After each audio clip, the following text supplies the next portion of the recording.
जमीन पानी के संपर्क में आने लगी, जिसके फलस्वरूप पृथ्वी पर हरियाली बढ़ती गई, जिस वजह से डायनासोर्स और ज्यादा विभिन्न और विशाल होते चले गए।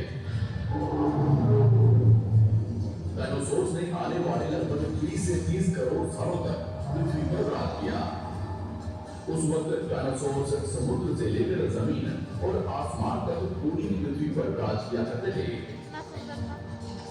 इस दौरान अफ्रीका से टूटा भारत सीधे आकर आज के तिब्बत से टकराया और इस टकराव की वजह से हिमालय का निर्माण हुआ।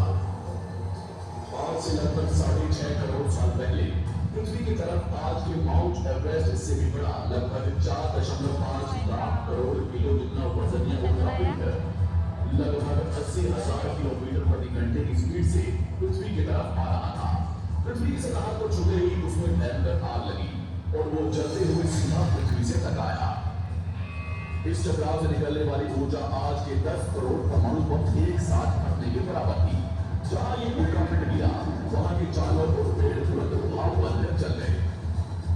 गिरते ही पृथ्वी पर पूरी तरह धूल फैलने लगी, समुद्र में भयंकर बाढ़ आने लगी, भूकंप और आग ने पृथ्वी को जलाना शुरू कर दिया।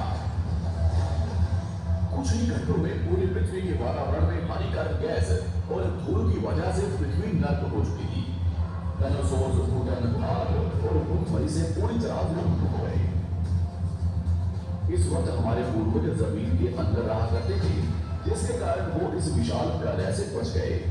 पृथ्वी का वातावरण पूरी तरह से काला और अंधेरा हो चुका था, जिससे धूप भी जमीन तक नहीं पहुंच पा रही थी।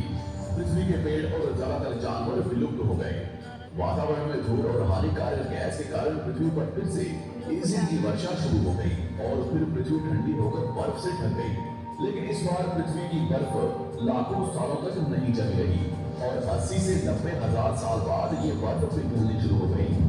जैसे ही पृथ्वी पर वातावरण फिर से पहले जैसा होने लगा, वैसे ही ये छोटे जीव जमीन से बाहर आना शुरू हो गए।